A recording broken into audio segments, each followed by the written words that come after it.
नमस्कार, आप देख रहे हैं न्यूज एट 10 डीडी न्यूज पर। मैं हूं आंचल गुलाटी गुंबर और आगे बढ़ने से पहले एक नजर सीधा करते हैं सुर्खियों पर। संदेश खाली में ईडी टीम पर हमले के मामले में गिरफ्तार टीएमसी नेता शाहजहां शेख की आज बशीरहाट कोर्ट में होगी पेशी। कोर्ट में पुलिस शाहजहां की रिमांड की करेगी मांग। पश्चिम बंगाल के राज्यपाल ने राज्य में कानून व्यवस्था की नई सुबह की जताई उम्मीद।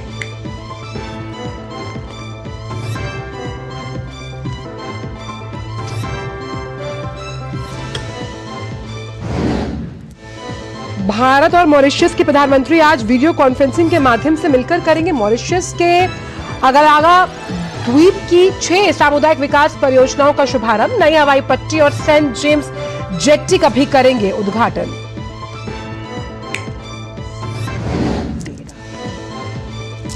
पीएम मोदी आज मध्य प्रदेश को देंगे 17,000 करोड़ रुपए से अधिक की विकास के प्रोजेक्ट की सौगात। विकसित भारत विकसित मध्य प्रदेश के तहत शुरू होंगी अनेक परियोजनाएं।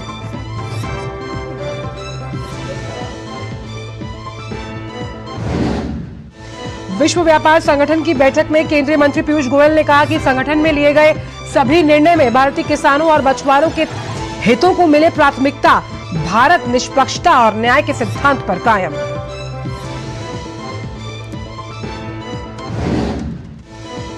आगामी लोकसभा चुनाव के मद्देनजर भारतीय जनता पार्टी की केंद्रीय चुनाव समिति की बैठक आज। बैठक के बाद उम्मीदवारों की पहली सूची का हो सकता है ऐलान।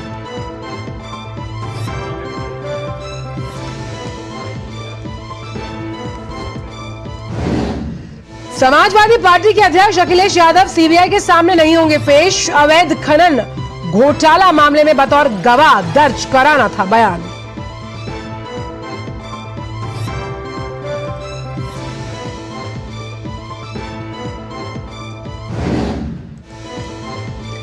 मध्य प्रदेश के ढिंडोरी में सड़क दुर्घटना में 14 लोगों की मौत, करीब 20 लोग हुए घायल।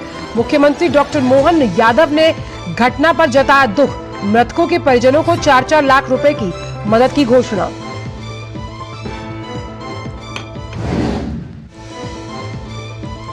और एशियाई एज ग्रुप चैंपियनशिप में भारतीय तैराकों का शानदार प्रदर्शन जारी। तीसरे दिन भारत ने 2 स्वर्ण पदक सहित कुल 8 पदकों पर जमाया कब्जा।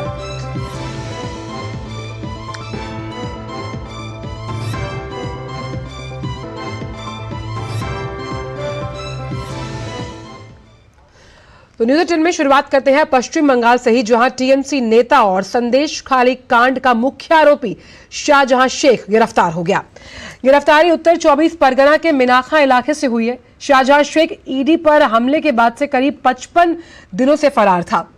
वहीं उस पर न केवल महिलाओं के यौन उत्पीड़न और गरीबों की जमीन कब्जाने का आरोप है, बल्कि उस पर ईडी की जो टीम है उस पर हमला करने का भी आरोप है। कलकत्ता हाईकोर्ट के आदेश के बाद उसकी गिरफ्तारी हुई है।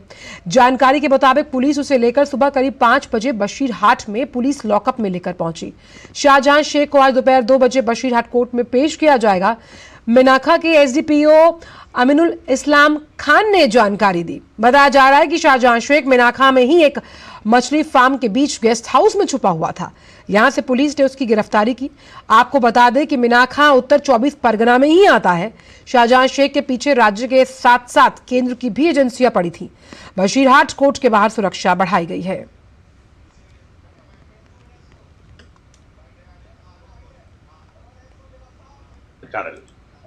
That is democracy. We waited, but the deed has been done. This is a lesson to everyone. Now let's hope new dawn of lawfulness will come back to Bengal.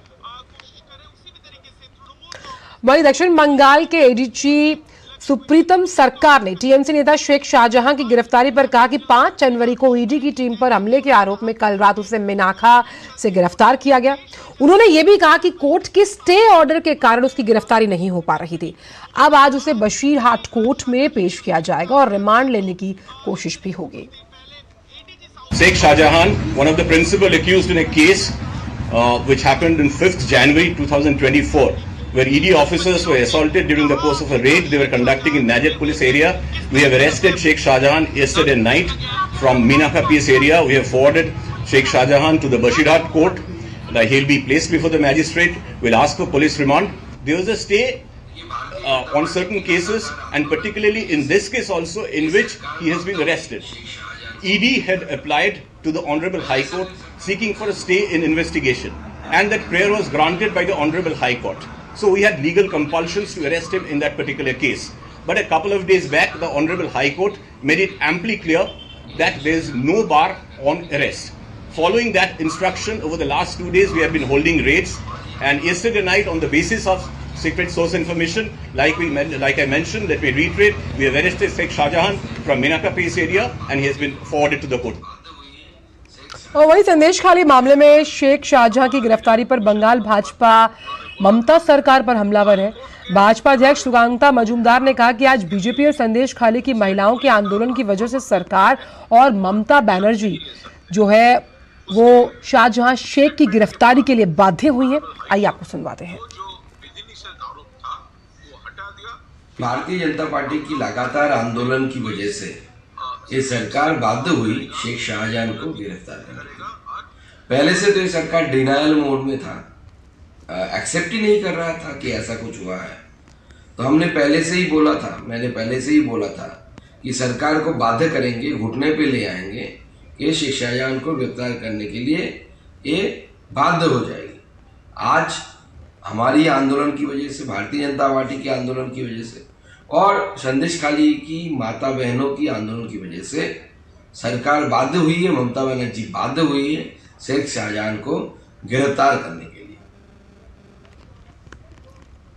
Sheikh Shahjahan को तृणमूल सरकार अरेस्ट किया, तृणमूल ने बहुत बहादुरी दिखा रहा है। एक्चुअली चोरी का माल तृणमूल का घर में था, जब देखा फेस सेविंग का और कोई रास्ता नहीं है, निर्वाचन भी सामने है, इसीलिए शेख शाहजहां को उन्होंने गिरफ्तार दिखाया। मतलब चोरी का माल तृणमूल का घर पे था और जब देखा सुविधा नहीं है तो माल को निकाल दिया बाहर। और हम लोग चाहते हैं शेख शाहजहां को कड़ी से कड़ी दंड मिले। State police has no other option left rather than to arrest Sheikh Shahjahan, as court already given the verdict that CBI and ED can arrest Sheikh Shahjahan for the interest of the public. So to keep the Sheikh Shahjahan in their safe custody, the state police already arrested him, and we hope that the truth of Sandesh Khali will come out through different kind of agency as well as the court intervention. And the party of the scoundrels, criminals, Trinamool Congress will face the consequences. तो पश्चिम बंगाल में शाहजहां शेख की गिरफ्तारी पर भाजपा बंगाल के सह प्रभारी और IT cell के प्रमुख अमित मालविया ने ममता बनर्जी पर हमला करते हुए कहा कि पश्चिम बंगाल विधानसभा के पटल पर शाहजहां शेख का बचाव करने के बाद ममता बनर्जी के पास कोई विकल्प ही नहीं बचा था। आखिरकार उन्होंने पश्चिम बंगाल पुलिस को संदेश खाली में यौन हिंसा, हत्या, भूमि पर कब्जा और सरकारी अधिकारियों पर हमले के आरोपी टीएमसी नेता को गिरफ्तार करने की अनुमति दे ही दी। उन्होंने कहा कि शाहजहां की गिरफ्तारी 50 दिन से अधिक समय के बाद पीएम के बंगाल पहुंचने से एक दिन पहले और कलकत्ता उच्च न्यायालय की सख्ती के बाद हुई, जो ममता बनर्जी की राजनीति पर कई सवाल खड़े करती है। अमित मालविया ने कहा कि शाहजहां शेख टीएमसी के अकेले अपराधी नहीं है। शौकत मोल्ला, जहांगीर खान आदि जैसे लोग हैं जो परिणाम के डर के बिना बंगाल पुलिस के समर्थन से आतंक का शासन चलाते हैं, क्योंकि वे ममता बनर्जी को वोट देते हैं। उन्होंने कहा कि स्पष्ट है कि ममता बनर्जी के राज में बंगाल सुरक्षित नहीं है, खासकर महिलाएं। उन्हें सत्ता से बेदखल करने की जरूरत है। और लगातार इस केस से जुड़े तमाम अपडेट्स हमारे साथ आ रहे हैं और हमारे साथ प्रसन्नजीत बख्शी भी जुड़े हैं। प्रसन्नजीत, 55 दिन के बाद अगर बात की जाए तो उसकी गिरफ्तारी हुई है। हम बात कर रहे हैं यहाँ पर शाहजहां शेख की, लेकिन जिस तरह से जो एडीजी हैं उनका ये मानना है कि हम ये देखेंगे कि जी वो 55 दिन में कहां छुपे थे। यानी कहीं ना कहीं इस क्रोनोलॉजी को समझने की कोशिश पुलिस भी कर रही है कि किस जगह पर वो छुपे थे, और आखिरकार अब जब उनकी धरपकड़ हुई है तो बहुत सी ऐसी बातें जो सामने आएंगी।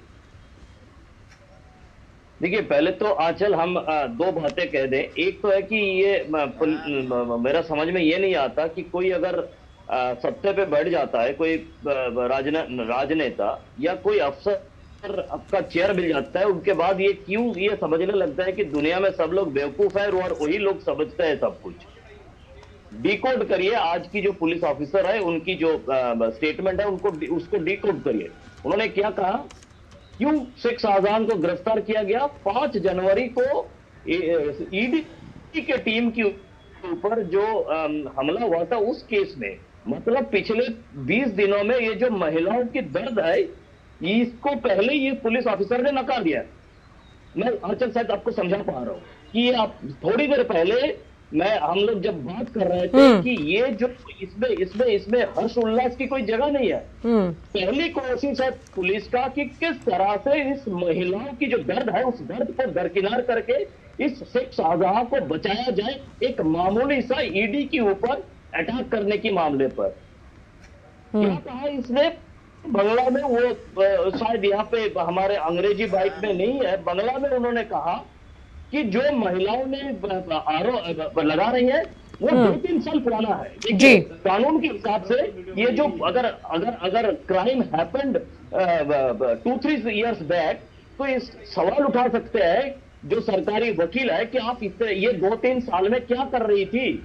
ये आपके साथ भी हो सकता था, मेरे साथ भी हो सकता है कि अगर मैं 2-3 साल पुरानी किसी केस को लेके कोर्ट के सामने जाए कि 2-3 साल पहले किसी ने मुझे चाटा मारा था। प्रसन्नजीत, 1 मिनट आपको रोकना चाहेंगे। एक अपडेट हम, क्योंकि जो आप सुबह भी कह रहे थे और अधिकारी साहब ने भी हमसे फोनों पर कहा था, शुभेंदु अधिकारी जो भाजपा नेता हैं वो संदेश खाली के लिए रवाना हो चुके हैं। जी, अब प्रसन्नजीत आप अपनी बात पूरी कीजिए। शायद उनको रोका भी जाएगा आंचल, क्योंकि फिर से ये अरेस्ट के बाद कई जगह पे धारा 144 फिर से लगाया गया है। ये दूसरा अपडेट है आंचल। तो मैं ये कह रहा था कि आपको ये समझना पड़ेगा, डिकोड करना पड़ेगा एडीजी साउथ बंगाल की इस प्रेस कॉन्फ्रेंस को। अरेस्ट किया गया 5 जनवरी की जो उनकी ईडी के ऊपर अटैक, इसके बारे में अरेस्ट किया गया। और जब उनको पूछा गया कि इनके खिलाफ क्या ये सेक्सुअल हैरेसमेंट के केस लगे हुए हैं, तो उन्होंने बोला कि कई सारे केस लगे हुए हैं, मेरा ध्यान में नहीं है अभी। मतलब जिस बात को लेके पूरे देश और दुनिया में हलचल मच गया है। जी, और प्रसन्नजीत हम सुबह भी इस बारे में बिल्कुल प्रसन्नजीत, हम सुबह भी जब इस बारे में बात कर रहे थे तब हम भी कहीं ना कहीं आशंकित थे जब हमने आपसे पूछा कि भाई ईडी के मामले में ही आज पेशी और गिरफ्तारी भी उन्होंने इसी मामले को लेकर की। लेकिन यहां पर अगर इस टाइमलाइन को हम समझें आपके जरिए प्रसन्नजीत, कि टीएमसी का ये कहना है, जो टीएमसी अब एक एजेंडा चला रही है या फिर हम ये कहें कि एक नैरेटिव पेश कर रही है, वो ये है कि भाई हमारे हाथ तो कलकत्ता हाई कोर्ट ने बांधे हुए थे और देखिए उसके बाद हमने 72 घंटों में एक्शन ले लिया। ये नैरेटिव जो वो जनता के सामने पेश कर रहे हैं, ये डर है या एक सेल्फ एक्सप्लेनेटरी, वो कहते हैं ना कि बिना कुछ कहे हुए हम अपने एक्सप्लेनेशंस दे रहे हैं क्योंकि लोकसभा चुनाव आने वाले हैं? देखिए आंचल, इसमें तो देखिए जुडिशियरी के पास तो इम्यूनिटी है, हम कुछ कह नहीं सकते। लेकिन अगर हम ये कहें कि जुडिशियरी को खुलकर बाहर आना चाहिए, जिस तरह से जुडिशियरी को ढाल बना के लोगों को बेवकूफ बनाने की कोशिश तृणमूल कांग्रेस और पुलिस की तरफ से किया जा रहा है, एक ये आज भी इस प्रेस कॉन्फ्रेंस में किया गया है कि गिरफ्तारी के ऊपर, इन्वेस्टिगेशन के ऊपर अदालत की तरफ से एक पाबंदी दिया गया था। थोड़ा बहुत दिमाग जो ऊपर वाला ने हम लोगों को दिया है, थोड़ा बहुत इस केस की जानकारी जहां तक हमें है, जो अदालत की तरफ से बताया गया था कि एक कंबाइंड स्पेशल इन्वेस्टिगेटिव टीम बनाया जाएगा, मतलब एसआईटी, उसमें ईडी, बंगाल पुलिस, सीबीआई सबके लोग होंगे। तब ईडी की तरफ से यह पूछा गया था कि भाई आप बताइए अदालत कि इसमें आईओ कौन होंगे, इन्वेस्टिगेटिव ऑफिसर क्या होगा, कौन होंगे, सीबीआई की तरफ से होंगे या स्टेट पुलिस की तरफ से होंगे या ईडी की तरफ से होंगे? ये जो पेचीदा स्थिति था, तब हाईकोर्ट ने बताया तो ठीक है, फिलहाल इसके ऊपर हम बाद में सोचते हैं। अब ये सीट बनाना बंद है, इन्वेस्टिगेशन बंद नहीं है, इनके ऊपर कोई इनको अरेस्ट करने की जो सिलसिला है, जो कोशिश है, उसके ऊपर कोई रोक नहीं है। ये सीट को लेके जो ये था, ये सीट के ऊपर था ये एजेंडा, ये रोक। और इस रोक को पुलिस ने जो यूपीएससी पास करके बाकायदा ट्रेनिंग लेके बाकायदा आज एडीजी बन गए हैं, और पहले हम देखे हैं प्रदेश की जो डीजी है उन्होंने भी इस तरह से अदालत की ये जो गलत व्याख्यान कर रहा है, तो मुझे अगर अदालत का कोई सुन रहा है तो उनको आके सीधी तरह से बताना है कि क्यों अदालत के इस तरह से बीच में घिसट कर इस तरह से गलत बयान किया जा रहा है। इसको अदालत को संज्ञान में लेना चाहिए। बाद में अदालत जो बताया कि ठीक है आप कर सकते हैं, लेकिन ये ठीक है आप कर सकते हैं सीमित अगर रहे तो इन लोगों ने अदालत को इसी तरह से झूठा साबित करते जाएंगे और शेख शाहजहां को बचाने की, संरक्षण करने की और सिर्फ ईडी के ऊपर आक्रमण करने की जो मामूली सा केस है उसी केस में इस पूरी चीजों को सिमटने की कोशिश करेंगे। आप बहुत अहम बात कह रहे हैं प्रसन्नजीत की जो मामला, चाहे हम राजनीतिक दबाव की बात करें, महिला आंदोलनकर्ता जो थी, जो पीड़िता थी, उनके दबाव की बात करें, या फिर कहें कि हर तरफ से कहीं ना कहीं मुंह की खानी पड़ रही थी ममता बनर्जी सरकार को, तो उनको ये बाध्य होकर ये फैसला लेना पड़ा। सवाल मेरा लेकिन यहां पर ये है कि एक मछली पालक से इतने बड़े राजनीतिक रसूख का जो सफर तय किया शाहजहां शेख ने, उसमें कई ऐसे पड़ाव हैं जो अपने आप में सवालिया निशान खड़ा करते हैं कि कैसे वो ममता बनर्जी के सरकारी महकमे में इतने इंपॉर्टेंट, इतने इंडिस्पेंसिबल हो गए कि उनके खिलाफ अगर कोई बोलने जाता था तो उसकी बात सुनी ही नहीं जाती थी। बिल्कुल अचल, देखिए कहानी सिर्फ वही ना कह रहा हूं मैं कि अब स्थिति ऐसी है, इनको संरक्षण करने की जो डेस्परेशन जिसको कहते हैं, इनको बचाने की जो डेस्परेशन है उसमें अदालत को झूठा साबित किया जा रहा है। जो महिला अपना आंसू बहा रही है उनको झूठा साबित किया जा रहा है। ये बताया जा रहा है कि वो 2-3 साल पुरानी केस है, मुझे याद नहीं है कौन सी केस है, जबकि पूरे देश इसी में लगे। मैं फिर से बता रहा हूं, पूरे देश इसी में लगा हुआ है कि वो जो महिलाओं की आंसू है वो आंसू पहुंचने के लिए पूरे देश लगे हुए हैं और इसी इंतजार में थे कि शेख शाहजहां इसी आरोप के ऊपर गिरफ्तार हो। लेकिन आरोप क्या है? आरोप 5 जनवरी ईडी के ऊपर गिरफ्तारी, ईडी के ऊपर जो आक्रमण, मतलब वही मैं कह रहा हूं। यानी हम ये मान के भी चलते हैं ना कि प्रसन्नजीत जो टाइमिंग है, देखिए प्रधानमंत्री का दौरा भी है और इस दौरे को लेकर ये बात साफ स्पष्ट है कि भाई जो वहां पर पीड़िता है उनसे प्रधानमंत्री संवाद करेंगे। उस दौरे से पहले ये गिरफ्तारी होना भी कई ऐसे सवाल है जो खड़े करती है और कई हम कह सकते हैं अंडर द रैप्स जो इशारे हैं वो भी समझने की कोशिश कर सकते हैं तमाम जो बुद्धिजीवी है। प्रधानमंत्री कल आने वाले हैं और कल और परसों 2 जगह पे है जी। तो ये भी कहना जा रहा है कि हमें सुनने को मिल रहा है कि फिर आने वाले दिन में उसी उत्तर 24 परगना में भी प्रधानमंत्री आने की बात सोच लिया है। अब बाकी तो जो ऑफिशियल है वो तो बाद में पता चलेगा। लेकिन बंगाल की धरती पर प्रधानमंत्री की आगमन से पहले ये करना जरूरी था तृणमूल कांग्रेस के लिए, अपने बचाव के लिए, कि प्रधानमंत्री ना कुछ कह पाए, ना प्रधानमंत्री अगर कुछ कहे तो हम ये सफाई देंगे कि बंगाल की पुलिस, बंगाल की सरकार देखिए कितना सख्त कार्रवाई किए है और शेख शाहजहां को गिरफ्तार किया है। प्रधानमंत्री जो अदालत को झूठा साबित कर सकते हैं तो प्रधानमंत्री को झूठा साबित करने में उसमें क्या प्रॉब्लम है? उसको सेकंडों में प्रधानमंत्री को झूठा साबित कर देंगे।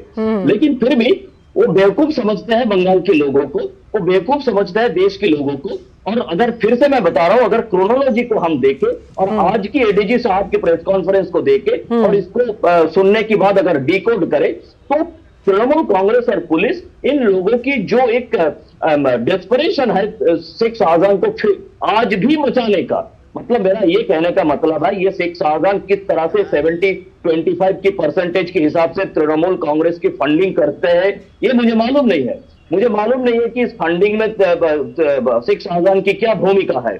मुझे मालूम नहीं है कि क्यों शेख शाहजहां को बचाने के लिए इतना जरूरी है। क्या जैसे हम सुबह बात कर रहे थे कि जो नुसरत जहां जैसे कोई अपना पॉलिटिकल आधार के बिना किसी को एमपी बनाने के लिए जैसे वोट को मैनिपुलेट करना पड़ता है, उसमें शेख शाहजहां का क्या भूमिका है मैं कुछ नहीं जानता। लेकिन मैं ये जानता हूं कि इसी शेख शाहजहां को बचाने के लिए पिछले 55 दिन सिर्फ नहीं, पिछले 2-3 सालों में, जैसे सुबह जब शुभेंदु अधिकारी बता रहे थे, बीजेपी का 3 जो कार्यकर्ता है उनको, उनका मर्डर केस में भी ये एक्यूज थे, जो चार्जशीट से इनका नाम हटाया गया है। तो मतलब आज की बात नहीं है, आज सिर्फ सुप्रीम सरकार इनको बचाने की कोशिश ये कर रहा है, ऐसा नहीं है।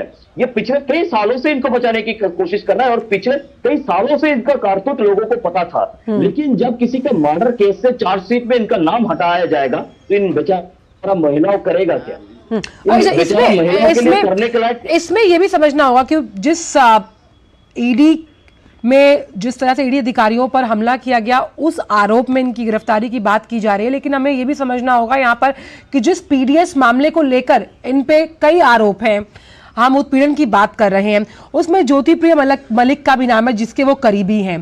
क्या इस, अगर हम इंडिपेंडेंट एजेंसी की बात करते हैं, निष्पक्षता की जांच की बात करते हैं, तो क्या इस ट्रेल से या इस बैकग्राउंडर से भी बहुत कुछ सामने वापस आएगा? क्योंकि आप ये समझिए कि अकूत संपत्ति के मालिक तो वो है ही, साथ ही राजनीतिक रसूख की वजह से, जब हम और आप ही थे साथ में, जब ईडी के अधिकारियों पर हमला किया, उनके मोबाइल फोन्स तक छीन लिए गए थे अधिकारियों के। आप समझे कितनी चरमराई हुई व्यवस्था थी कानून की पश्चिम बंगाल में। इस पर आपका मैं टेक लूंगी, लेकिन शहजाद पूनावाला इस पूरे मामले पर क्या कह रहे हैं, एक बार अपने दर्शकों को सुनवाते हैं।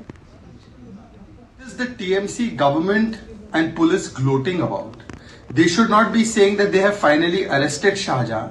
They should be telling us that for the last 50 plus days, who was defending giving state patronage and protection to Shahjahan. Shahjahan has been arrested only as a cosmetic measure. It is nothing but eyewash. It is only happening when the BJP took up the issue of Sandesh Khali, was on the streets. That is when Shahjahan, who was in the state protection, state Savrakshan and state custody, has now been shown as arrested. He was actually always with the TMC. Prasenjit, आपने सुना ही होगा कि शहजाद पूनावाला ने क्या कहा। उन्होंने कहा कि ये तो सिर्फ आंखों में धूल झोंकने वाली बात है, एक आई वॉश है, कॉस्मेटिक सर्जरी है जो टीएमसी ने की है, और उस पर वो अपनी जो पीठ थपथपा रहे हैं, ऐसा पीठ थपथपाने वाला कोई काम उन्होंने नहीं किया है। और जिसका जिक्र शुभेंदु अधिकारी ने भी किया था सुबह, आप तो लगातार कह ही रहे हैं, सुकांत मजूमदार ने भी कहा कि ये खाली बंगाल की जनता या फिर वहां जो पीड़ित महिलाएं हैं उनके लिए नहीं, पूरे राष्ट्र के लिए एक आई वॉश है। नहीं, वही है आंचल, मैं सुबह जितना एक्साइटेड था हिंदुस्तान की डेमोक्रेसी को लेकर, अब उतना ही मायूस हूँ ये एडीजी साउथ बंगाल की प्रेस कॉन्फ्रेंस सुनने की बाद, क्योंकि मुझे डिजाइन समझ में आ गया। जैसे आप कह रही थी कि प्राइम मिनिस्टर आने की एक दिन पहले या जो भी हो, लेकिन मुझे डिजाइन समझ में आ गया कि इसके साथ ना संदेश खाली की महिलाओं की कोई संबंध है, इसके साथ ना पिछले कई सालों से बेताज संदेश खाली की बेताज बादशाह शेख शाहजहां की कोई काले कारतूस का संबंध है, किसी चीज का कोई संबंध नहीं है। ये सिर्फ और सिर्फ उनको बचाने के लिए है, क्योंकि उनको अगर जेल की सलाखे की बाहर रखा जाता तो पब्लिक आउटरीच और पब्लिक एंगर के कारण अगर कुछ गलत ना हो जाए, तो इसके कारण आखिर तक उनको जो बाहर संरक्षण दिया जा रहा था, अब अंदर संरक्षण दिया जाएगा। ये मैं कह रहा हूं एडीजी साउथ बंगाल की प्रेस कॉन्फ्रेंस सुनने की बाद। इसके पहले आपको मैंने नया सवेरा की बात बताया, आपको पहले मैंने सुप्रभात की बात कहा था, लेकिन अभी नया सवेरा की कोई गुंजाइश है ना सुप्रभात की कोई गुंजाइश है।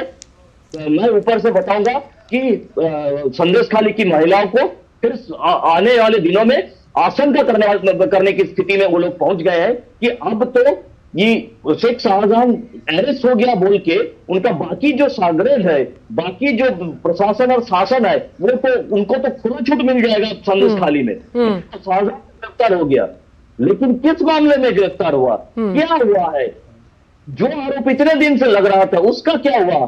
क्यों पुलिस ऑफिसर कह रहा है कि हम भूल गए हैं कि उनको क्या क्या सेक्शन दिया गया है? क्यों पुलिस ऑफिसर कह रहा है कि जो आरोप है वो 2-3 साल पुरानी है?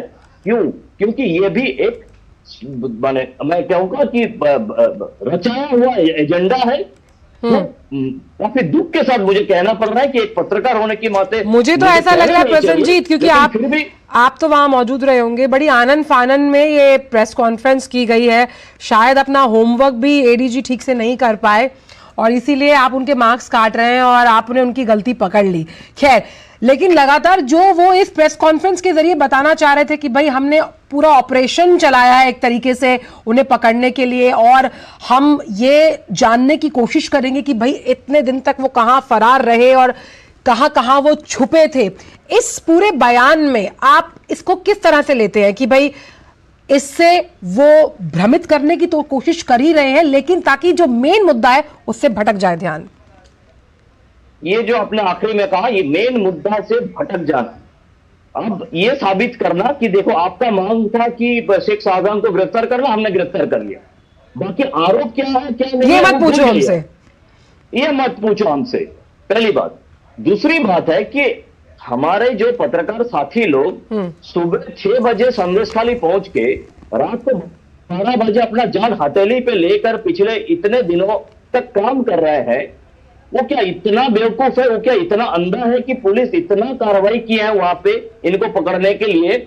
पकड़ा तो मीनाखा, अगर उनकी बात सच है तो मीनाखा मतलब संदेशखाली इलाका से वहां पे 3 थाना है, मीनाखा, नेजट एंड संदेशखाली, उसी इलाका में पत्रकार लोग काम कर रहे हैं। तो एक ही पुलिस को वहां पे कैसे हमने देखा, पुलिस को देखा कि उत्तेजित महिला को शांत करने के लिए, पुलिस को हमने देखा कि वहां पे किस तरह से ये आरोप लगाया जाए कि जो महिला है वो बाहर से बहिरागत है, इस काम में लगे हुए देखा।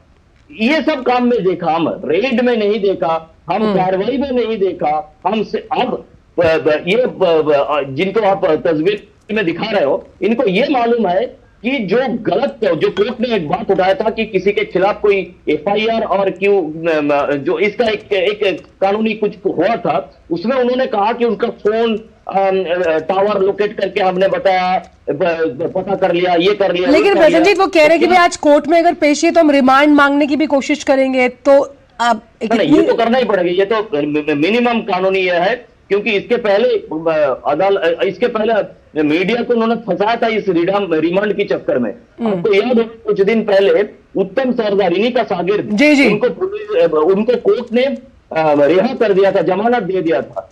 तब ये मीडिया ने खबर चलाया कि कोर्ट के अंदर सरकार की तरफ से इनका रिमांड मांगा नहीं गया। ये सच है कि मांगा नहीं गया था, लेकिन ऑन पेपर मांगा गया था। लेकिन इस खबर के कारण काफी सारे मीडिया हाउस को पुलिस की लाल आंख का सामना करना पड़ा था, उनके खिलाफ कुछ केसेस भी लगा दिया गया था। तो अभी अब जब वो कह रहे हैं, चाहे वो जज के सामने हो चाहे पेपर में हो, रिमांड वो डिमांड करेंगे, हम मान लेते हैं कि रिमांड डिमांड करेंगे, रिमांड डिमांड करने के अलावा इनके पास कुछ है भी नहीं। लेकिन कितना दिन का करते हैं और क्या करता है ये देखना पड़ेगा। और इसमें और एक बात बताऊं कि इन्होंने कह रहे थे कि ईडी को कार्रवाई करना चाहिए, तो मुझे लगता है कि ईडी को आगे जाके, मुझे जहां तक समझ है कि ईडी शायद आगे जाके ईडी की तरफ से भी रिमांड मांगा जाएगा, क्योंकि जो हजारों करोड़ों रुपया की केस जिसके बात आप कह रही थी कि ज्योतिप्रिय मल्लिक, उसमें यह पूरे सरकार, ये पूरे सिस्टम लगे हुए थे हजारों करोड़ों रुपया की पीडीएफ सिस्टम को चोरी करने के लिए, तो उसमें तो पीडी को पूरा हक है रिमांड मांगने का। अब आगे हम देखेंगे ईडी की तरफ से। अच्छा, इसके बारे में भी जानकारी चाहते हैं कि संदेशखाली, सरबेरिया, अकंजीपुरम में इस वक्त धारा 144 लागू है प्रसन्नजीत? हाँ, अभी फिर से कुछ और कुछ जगह पे धारा 144 लगा दिया गया इस अरेस्ट के बाद, थोड़ी देर पहले जी। कुछ जगह पे तो लागू था ही, लेकिन फिर एडिशनल कुछ जगह पे लगाया गया। चलिए, बहुत बहुत शुक्रिया प्रसन्नजीत, ये तमाम जानकारियों को हम साझा करने के लिए, और इस मामले से जुड़े तमाम जो अपडेट्स है वो लगातार आते रहेंगे और हम आपसे इस पर जानकारी लेते रहेंगे। बहुत बहुत शुक्रिया प्रसन्नजीत। और वहीं पश्चिम बंगाल के जो फरार नेता रहे, टीएमसी नेता शाहजहां शेख, उनकी गिरफ्तारी हुई है और वहीं आज ईडी जो है उसने उन्हें पूछताछ के लिए बुलाया है। ईडी ने बंगाल राशन वितरण घोटाला मामले में शाहजहां शेख को तलब किया। ईडी का यह कहना है कि पश्चिम बंगाल के राशन वितरण घोटाले में करीब 10,000 करोड़ रुपए का भ्रष्टाचार हुआ। इस मामले में ईडी ने सबसे पहले बंगाल के पूर्व मंत्री ज्योतिप्रिय मलिक को गिरफ्तार किया था। बाद में टीएमसी नेता शाहजहां शेख और बनगांव नगर पालिका के पूर्व चेयरमैन शंकर आद्या की भी मिलीभगत सामने आई। इसी सिलसिले में 5 जनवरी को ईडी की टीम जब शाहजहां शेख के आवास पर छापा मारने पहुंची तो वहां कुछ लोगों ने ईडी के अधिकारियों पर हमला बोल दिया था।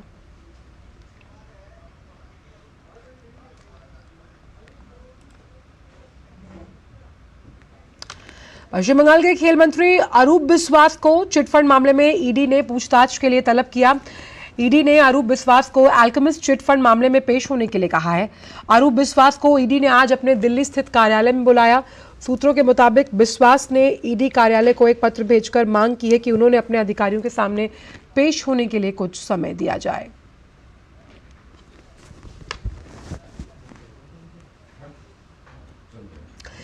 बीजेपी की केंद्रीय चुनाव समिति की आज शाम बैठक होने जा रही है। बैठक में पार्टी के केंद्रीय चुनाव समिति के सदस्य शामिल होंगे। बैठक में बीजेपी आगामी लोकसभा चुनाव के लिए उम्मीदवारों के नाम पर विचार करेगी। लोकसभा चुनाव के उम्मीदवारों के नाम पर विचार के लिए बीजेपी के चुनाव समिति की ये पहली बैठक है।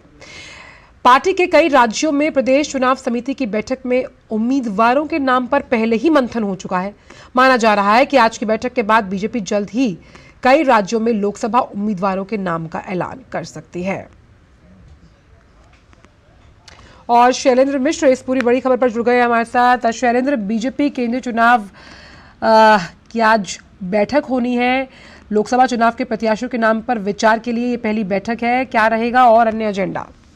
देखिए, केंद्रीय चुनाव समिति की बैठक उम्मीदवारों के चयन के लिए होती है। उसमें जो राज्यों से जो अनुशंसा होती है उस पर विचार किया जाता है। और चूंकि लोकसभा चुनाव के लेकर बीजेपी तेजी से तैयारी कर रही है और हमने देखा कि तमाम राज्यों में जो प्रदेश चुनाव समिति है उसकी बैठक हुई है, तो ऐसे में आज जो बैठक है उसमें माना जा रहा है कि प्रधानमंत्री नरेंद्र मोदी भी शाम को इस बैठक में शामिल हो सकते हैं। इसमें उत्तर प्रदेश के साथ साथ राजस्थान और तमाम महत्वपूर्ण राज्यों से हम देखेंगे कि कुछ नामों का ऐलान किया जा सकता है। नजरें इस बात पर है कि जिन केंद्रीय मंत्रियों को बीजेपी ने कहा था कि वो अपने लिए सीट तलाश करके सूचित करें पार्टी को कि वो कहां से चुनाव लड़ना चाहते हैं, राज्यसभा से जो संसद में प्रतिनिधित्व करते हैं, ऐसे केंद्रीय मंत्रियों के नामों का ऐलान भी हम देख सकते हैं कि पहली सूची में हो सकता है। चूंकि ये चर्चित नाम है, आप उड़ीसा से देखेंगे कुछ नामों का ऐलान हो सकता है। इसके साथ ही साथ उत्तर प्रदेश में ये कहा जा रहा है कि अवध की सीटें, पश्चिमी उत्तर प्रदेश की सीटें का प्रमुख तौर पर नाम ऐलान किया जा सकता है। इसके साथ ही साथ राजस्थान से कुछ नामों का ऐलान हो सकता है। जो पहली सूची आएगी उसमें उम्मीद ये है कि कद्दावर नेताओं के नाम होंगे, यानी जिनके नाम को लेकर पार्टी पहले ही विचार विमर्श कर चुकी है। इसके साथ ही साथ कुछ नए चेहरे भी होंगे। तो आज ये बैठक देर शाम तक चलेगी। तो ऐसे में उम्मीद ये है कि कल बीजेपी बाकायदा प्रेस कॉन्फ्रेंस करके लोकसभा उम्मीदवारों की पहली सूची जारी करेगी। लेकिन ये जरूर तय है कि आज एक विचार होगा, एक बड़ी सूची पर आज विचार होगा। और इस बीच ये भी है कि प्रदेश कोर कमेटी की जो बैठक है उत्तर प्रदेश की, वो भी आज देखें इस चुनाव समिति की बैठक से पहले है। तो यानी आज की सूची में हम देखेंगे कि उत्तर भारत के जो राज्य हैं, उत्तर प्रदेश हो, राजस्थान हो, वहां पर ज्यादा जोर इसलिए होगा क्योंकि इन राज्यों में बीजेपी की प्रदेश चुनाव समिति की बैठक या तो हो चुकी है उम्मीदवारों के चयन के लिए, या फिर कई नामों की अनुशंसा हो चुकी है, उस पर विचार हो चुका है। तो निश्चित तौर पर हम देखेंगे कि कई बड़े नाम आप देखेंगे देश के अलग अलग राज्यों से, उनके नामों को आज तय किया जाएगा। लेकिन आज सूची आएगी, ये इसमें एक तरह से संदेह है, क्योंकि देर शाम तक बैठक ही चलेगी। तो ऐसे में कल या परसों बीजेपी की पहली सूची जारी हो जाएगी। और ऐसा भी माना जा रहा है कि दक्षिण भारत की भी कई सीटों का आज ऐलान हो सकता है, उनका भी नाम जो पहली लिस्ट जिसकी उम्मीद जताई जा रही है उसमें हो सकता है। देखिए, देखना होगा क्योंकि कई राज्यों में अभी प्रदेश चुनाव समिति की बैठक नहीं हो पाई है वहां पर। तो ऐसे में हो सकता है कि जो पहली सूची है उसमें ज्यादा नाम हम देखेंगे कि उत्तर प्रदेश जैसे राज्यों का हो। लेकिन जरूर तेलंगाना से, इसके साथ साथ उड़ीसा से प्रमुख तौर पर हम देखेंगे कुछ नामों का ऐलान होगा। पश्चिम भारत से भी और दक्षिण भारत से भी कई महत्वपूर्ण उम्मीदवारों के नाम का ऐलान बीजेपी कर सकती है। चूंकि विचार विमर्श का दौर हम जानते हैं कि अंतिम चरण में पहुंच चुका था और पार्टी की ये कोशिश है। हमने पिछले विधानसभा चुनाव में देखा था, जो 5 राज्यों के विधानसभा चुनाव हुए, जहां बीजेपी ने चुनावों के ऐलान से पहले ही पार्टी उम्मीदवारों के नाम का ऐलान की जो पहली सूची थी वो जारी। ऐसे कई बड़े नाम हैं जिनके लोकसभा चुनाव लड़ने की भी कवायद मानी जा रही है इस बार, शैलेंद्र। जी बिल्कुल, केंद्रीय मंत्रियों में आप देखें धर्मेंद्र प्रधान बहुत चर्चित नाम है, शिक्षा मंत्री है, उड़ीसा की किस सीट से चुनाव लड़ेंगे उसका एक तरह से देखे वह तकरीबन मीडिया में इस बात की चर्चा भी है कि वो काफी सक्रिय है एक सीट पर। दूसरी संबित पात्रा जो पिछली बार हम जानते हैं कि पूरी सीट से चुनाव लड़े थे, वो भी बहुत चर्चित नाम है। इसके साथ साथ तमाम केंद्रीय मंत्री जिनको राज्यसभा से जो संसद में जाते हैं उनको ये कहा गया कि वो अपने लिए सीटें तलाश ले, तो उनमें से हम कई चेहरे देखेंगे जो लोकसभा चुनाव लड़ते नजर आएंगे। कौन कौन उम्मीदवार होगा ये देखने वाली बात होगी, क्योंकि जो हाल ही में राज्यसभा के चुनाव हुए हमने देखा कि अश्विनी वैष्णव को छोड़ दे जिनको राज्यसभा भेजा गया, तमाम केंद्रीय मंत्रियों को राज्यसभा नहीं भेजा गया, और यही ये संकेत है कि वो लोकसभा चुनाव लड़ने जा रहे हैं, क्योंकि पार्टी ने पहले ही स्पष्ट तौर पर यह कह दिया था कि वो तमाम केंद्रीय मंत्रियों को जो राज्यसभा से आते हैं उन्हें लोकसभा चुनाव लड़ना चाहती है और उनके लिए सीटें एक तरह से तलाशी दी जा रही है, और वो खुद इस बात को लेकर फीडबैक भी दिया जा रहा है। तो हम तमाम केंद्रीय मंत्रियों की दावेदारी देख रहे हैं लोकसभा चुनाव में उम्मीदवारी के तौर पर, और ऐसे में हम देखेंगे कि जो पहली सूची आएंगी उसमें तमाम केंद्रीय मंत्रियों का भी नाम शामिल हो सकता है। बिल्कुल, बहुत बहुत शुक्रिया शैलेंद्र इन तमाम जानकारियों को हमसे साझा करने के लिए। बढ़ते आगे, प्रधानमंत्री नरेंद्र मोदी और मॉरिशस के प्रधानमंत्री प्रविंद जगन्नाथ आज वीडियो कॉन्फ्रेंसिंग के माध्यम से मॉरिशस के आगालेगा द्वीप पर नई हवाई पट्टी और सेंट जेम्स जेट्टी का संयुक्त रूप से उद्घाटन करेंगे। इसके अलावा आगालेगा द्वीप पर 6 सामुदायिक विकास परियोजनाओं का भी लोकार्पण किया जाएगा। परियोजनाएं मॉरिशस के मुख्य क्षेत्र के साथ आगालेगा द्वीप के साथ संपर्क को और मजबूत करेंगी और समुद्री सुरक्षा को मजबूती प्रदान करेंगी। साथ ही सामाजिक आर्थिक विकास को प्रोत्साहन भी दिया जाएगा। इन परियोजनाओं का उद्घाटन इसलिए महत्वपूर्ण है क्योंकि ये हाल ही में 12 फरवरी 2024 को दोनों नेताओं द्वारा मॉरिशस में यूपीआई और रुपए कार्ड सेवाओं का शुभारंभ अभी किया गया था।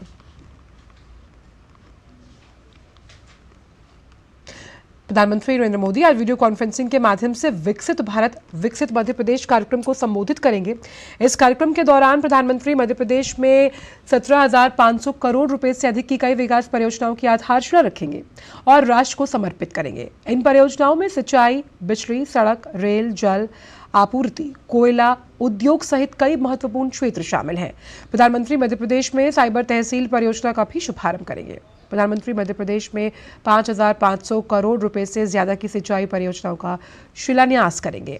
इन परियोजनाओं में अपर नर्मदा परियोजना, राघवपुर बहुउद्देशीय परियोजना, बसनिया बहुउद्देशीय परियोजना शामिल है। प्रधानमंत्री 2,200 करोड़ रुपए से अधिक की लागत से निर्मित 3 रेलवे परियोजनाएं भी राष्ट्र को समर्पित करेंगे। इन परियोजनाओं में वीरांगना लक्ष्मीबाई झांसी जखलौन एवं धौरा, आगासौड मार्ग पर तीसरी लाइन की परियोजना, न्यू सुमावली जोरा अलापुर रेलवे लाइन में गौज परिवर्तन परियोजना और पोवारखेड़ा जुझारपुर रेल लाइन फ्लाईओवर की परियोजना शामिल है। मध्य प्रदेश में औद्योगिक विकास को गति देने के लिए प्रधानमंत्री पूरे प्रदेश में लगभग 1,000 करोड़ रुपए की कई औद्योगिक परियोजनाओं की आधारशिला रखेंगे। इन परियोजनाओं में रतलाम में बड़ा औद्योगिक पार्क, मुरैना जिले के सीतापुर में मेगा चमड़ा, जूता और सहायक उपकरण केंद्र, उद्योग के लिए प्लग एंड प्ले पार्क, साथ ही औद्योगिक पार्क मंदसौर जग्गाखेड़ी चरण 2 और धार जिले में औद्योगिक पार्क पीथमपुर का उन्नयन परियोजना शामिल है। प्रधानमंत्री देश को कोयला क्षेत्र की 1,000 करोड़ से अधिक की परियोजनाएं समर्पित करेंगे। इनमें Jayant OCP, CHP silo, NCL Singrauli और दुधिचुआ ओसीपी सीएचपी साइलो शामिल है। प्रधानमंत्री अमृत 2.0 के तहत लगभग 880 करोड़ रुपए की विभिन्न परियोजनाओं को राज्य भर के कई जिलों में जल आपूर्ति प्रणालियों को बढ़ाने और मजबूत करने की अन्य योजनाओं की आधारशिला भी रखेंगे। खबर मध्य प्रदेश से, जहां के डिंडौरी में पिकअप वाहन के पलटने से 14 लोगों की मौत हुई है। इस हादसे में करीब 20 लोग घायल बताए जा रहे हैं। घायलों के सामुदायिक स्वास्थ्य केंद्र शेहपुरा में भर्ती उन्हें कराया गया और हादसे के शिकार लोग एक गोद भराई कार्यक्रम में शामिल होने के बाद वापस लौट रहे थे। हादसा बिछिया थाना क्षेत्र में आज तड़के 3 से 4 बजे के बीच हुआ। सीएम ने हादसे पर दुख जताया और मृतकों के परिजनों को 4-4 लाख रुपए आर्थिक मदद का ऐलान किया। साथ ही घायलों के इलाज के निर्देश भी दिए। डिंडौरी में हुए सड़क हादसे के बाद मध्य प्रदेश सरकार की प्रतिनिधि के रूप में मंत्री संपतिया उइके घटनास्थल पर पहुंची, जहां उन्होंने हादसे की जानकारी ली। उन्होंने कहा कि सरकार संकट की घड़ी में पीड़ितों के साथ है। ऐसे दुख की घड़ी में, ऐसे पहाड़ जैसे दुख जो अचानक ऐसी घटना हुई, ऐसे दुख के घड़ी में उन परिवारजनों के साथ हमारी सरकार और हम सब लोग, हमारे माननीय विधायक सब उनके साथ हैं और माननीय मुख्यमंत्री जी के प्रतिनिधि के रूप में मैं यहाँ पे उपस्थित हुई हूँ। वाकई में ऐसी स्थिति देख कर के मुझे खुद भी बहुत दुख हो रहा है और माननीय मुख्यमंत्री जी ने जो हमारे जो मृतक परिवार हैं उनके लिए उन्होंने 4-4 लाख रुपए की घोषणा किया है और जिला प्रशासन की ओर से रोगी कल्याण की तरफ से हमने 20-20 हज़ार रुपया उनके परिवार को देने का घोषणा किया है। वहीं राष्ट्रपति द्रौपदी मुर्मू ने भी मध्य प्रदेश के ढिंडौरी जिले में हुई सड़क दुर्घटना पर दुख जताया। राष्ट्रपति ने एक्स पर कहा कि मध्य प्रदेश के ढिंडौरी जिले में हुई सड़क दुर्घटना में अनेक लोगों के हताहत होने का समाचार अत्यंत पीड़ादायक। मैं शोक संतप्त परिवारजनों के प्रति संवेदनाएं व्यक्त करती हूं। मेरी प्रार्थना है कि इस हादसे में घायल हुए सभी लोग शीघ्र स्वस्थ होंगे।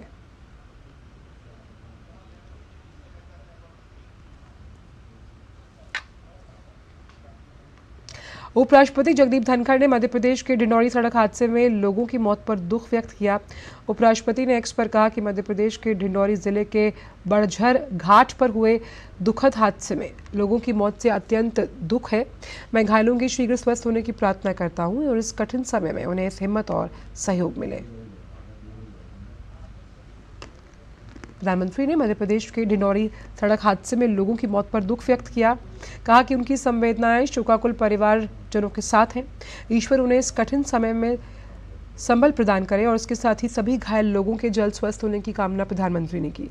राज्य सरकार की देखरेख में स्थानीय प्रशासन पीड़ितों की हर संभव सहायता में जुटा है।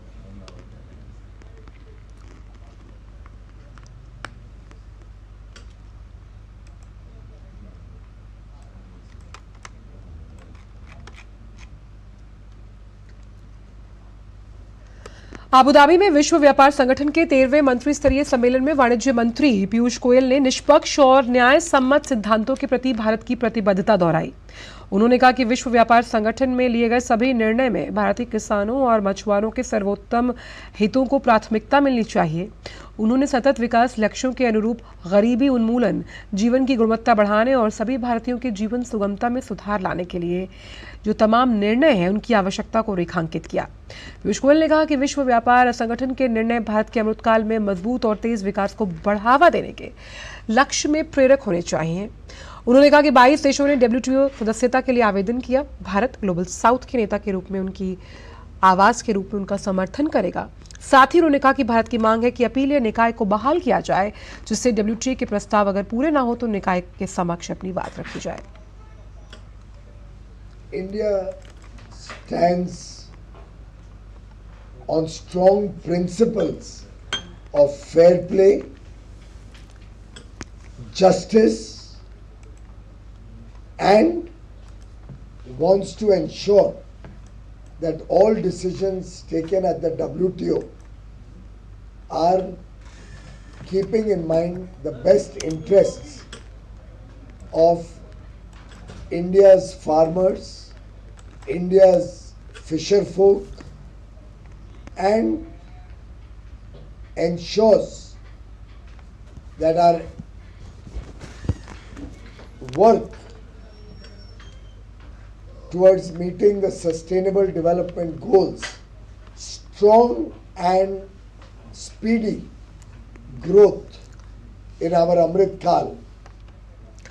वहीं उत्तर प्रदेश के पूर्व मुख्यमंत्री और समाजवादी पार्टी के अध्यक्ष अखिलेश यादव आज सीबीआई के सामने पेश नहीं होंगे। केंद्रीय एजेंसी ने खनन घोटाला मामले में उन्हें तलब किया था। सीबीआई ने अखिलेश को बतौर गवाह बयान दर्ज कराने के लिए नोटिस भेजा था। सपा अध्यक्ष को आज ही दिल्ली आकर अपना बयान दर्ज कराना था, लेकिन सूत्रों से मिली जानकारी के मुताबिक अखिलेश आज सीबीआई के सामने पेश नहीं होंगे। केंद्रीय जांच एजेंसी ने अखिलेश यादव को 21 फरवरी को सीआरपीसी की धारा 160 के तहत नोटिस जारी किया था। अखिलेश को 29 फरवरी को दिल्ली में सीबीआई के सामने पेश होने के लिए कहा गया था।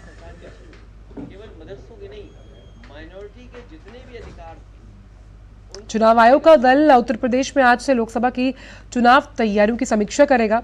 मुख्य निर्वाचन आयुक्त राजीव कुमार की अगुवाई में चुनाव आयोग का दल 3 दिन के दौरे पर आज लखनऊ पहुंचेगा। आयोग आज प्रमुख राजनीतिक दलों के प्रतिनिधियों के साथ बैठक कर चुनाव तैयारियों पर उनके सुझाव और शिकायतें ली जाएंगी।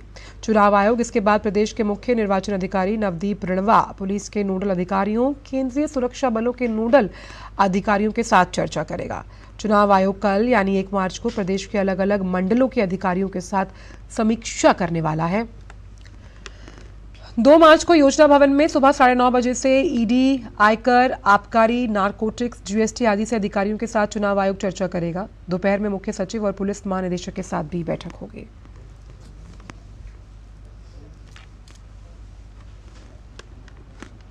प्रधानमंत्री नरेंद्र मोदी कल पश्चिम बंगाल के दौरे पर जाएंगे। प्रधानमंत्री आरामबाग में एक बड़ी जनसभा करने वाले हैं और हजारों करोड़ की सौगातें देंगे। प्रधानमंत्री के आगमन को लेकर लोगों में काफी खुशी है। आइए देखते हैं।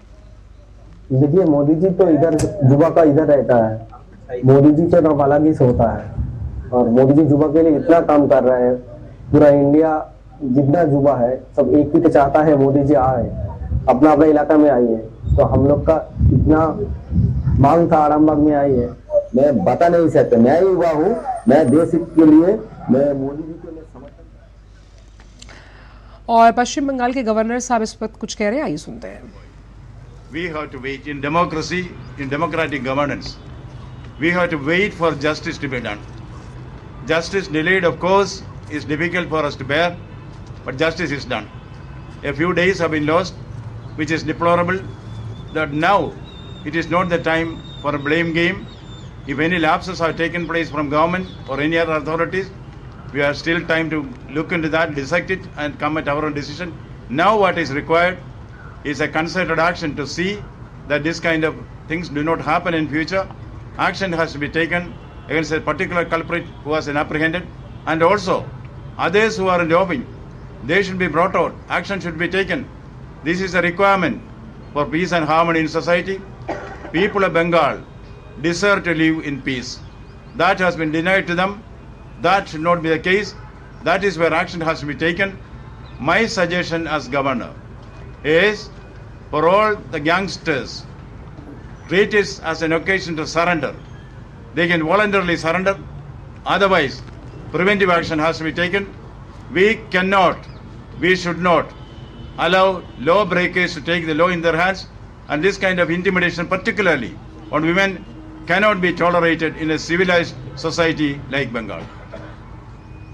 In the recent past, you have visited Sandesh Khali, where thousands of women pleaded to you so that Sheikh Shahjahan should be arrested and peace and normalcy has to resume. Now, what is your next plan about Sandesh Khali? You would like to visit again? Today, as soon as this report came out, women from Sandesh Khali started calling me over phone. They are all excited about the happening. They said they thought it will never happen. Now confidence has been restored. The inner strength of the women have been rekindled. That is why they are willing to resist, and they are succeeding in the resistance. Now the civil society, the government, all the stakeholders, political parties, silent majority, media, all should stand together to see that such incidents do not take place in society. What the women of Sandesh Khali wanted was peace with honor, but our honor was in pieces. That has been restored.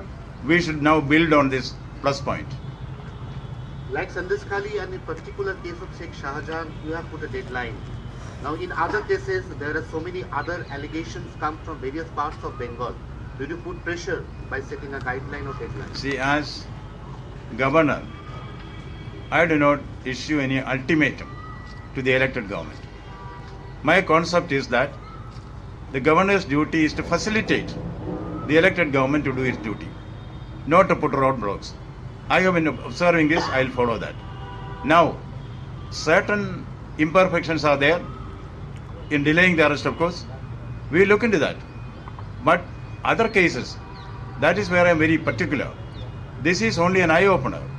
I have seen in the field and convinced myself that Gunda gangs are there in various parts of Bengal. Like in the olden days of democracy, in the nascent days of democracy in England, there are pocket boroughs and the rotten boroughs that is controlled by this kind of people. That cannot happen. We should stand together. That is why I said, as a first step, all the gang leaders can be given an opportunity to surrender voluntarily. If not, the law has to come heavily on them. That is the action plan. This is only a beginning. Now the race is going to be run. That is what we should be prepared for.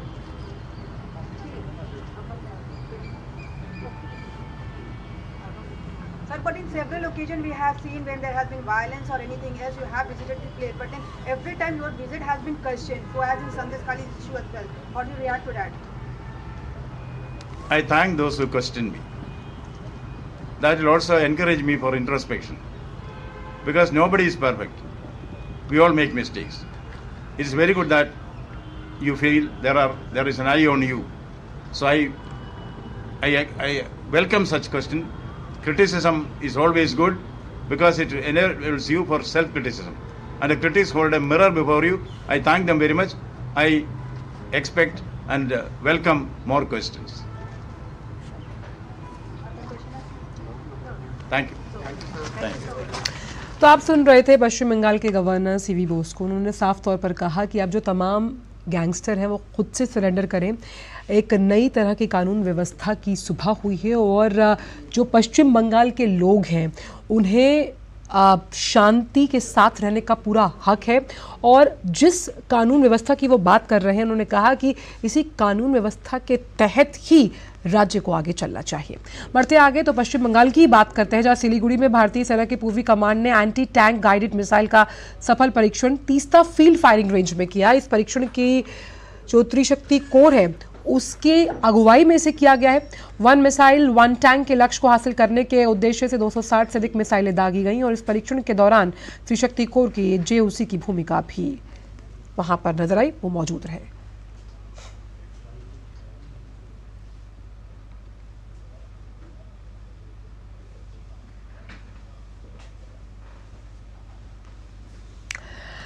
और साल 2024 के दूसरा महीने की अगर हम बात करें यानी फरवरी, तो उसका आज आखिरी दिन है और ये साल लीप ईयर का है। इस दौरान फरवरी के महीने में एक अतिरिक्त दिन जुड़ जाता है। फरवरी में इस बार 28 की जगह 29 दिन है और इस साल में 365 की जगह 366 दिन होंगे। आइए जानते हैं कि लीप ईयर 4 साल में क्यों आता है। आप इस खबर को देखिए और हमें दीजिए इजाजत। नमस्कार। हर 4 साल में हमारे कैलेंडर में एक महत्वपूर्ण परिवर्तन होता है, जिससे फरवरी महीने में एक अतिरिक्त दिन जुड़ जाता है। लेकिन ऐसा क्यों होता है और इस अस्थायी परिवर्तन का क्या कारण है? इस पूरी घटना का मुख्य बिंदु पृथ्वी का सूर्य का चक्कर लगाना है। पृथ्वी की कक्षा समय बीतने के साथ पूरी तरह से संरेखित नहीं है। पृथ्वी को सूर्य के चारों ओर अपनी यात्रा पूरी करने में लगभग 365.25 दिन लगते हैं, न कि 365 दिन जिनकी हम अपेक्षा करते हैं। बहुत समय पहले प्राचीन सभ्यताएं इसका कारण पता करने में लगी हुई थीं और सोलर ईयर को चंद्र और मौसमी चक्रों के साथ समेटने के लिए विभिन्न तरीके इजाद कर रही थीं। वर्ष 1582 में ग्रेगोरियन कैलेंडर में हुए बदलाव में लीप वर्ष की अवधारणा पेश की गई। दुनिया भर में सबसे ज़्यादा इस्तेमाल होने वाले ग्रेगोरियन कैलेंडर के मुताबिक हर 4 साल में एक अतिरिक्त दिन जोड़ा जाता है। यह दिन फरवरी में जुड़ता है, जिससे ये महीना 28 दिन की बजाय 29 दिन का हो जाता है। इस जोड़े गए अतिरिक्त दिन को लीप डे और इस साल को लीप ईयर कहा जाता है। आसान शब्दों में जानें तो जिस साल को 4 से भाग देने पर शेष 0 आता हो वो लीप ईयर होगा। मौजूदा साल यानी कि वर्ष 2024 को 4 से भाग देने पर शेष 0 आता है। ऐसे में ये लीप ईयर है। साल 2004 और फिर उसके बाद से 21वीं सदी में हर चौथा साल लीप ईयर रहेगा। साल 2024 लीप ईयर है, यानी अगला लीप ईयर वर्ष 2028 होगा, उसके बाद वर्ष 2032। अगर हर 4 साल में लीप ईयर न फॉलो किया जाए तो हम समय चक्र से आगे निकल जाएंगे। Bureau report, DD news.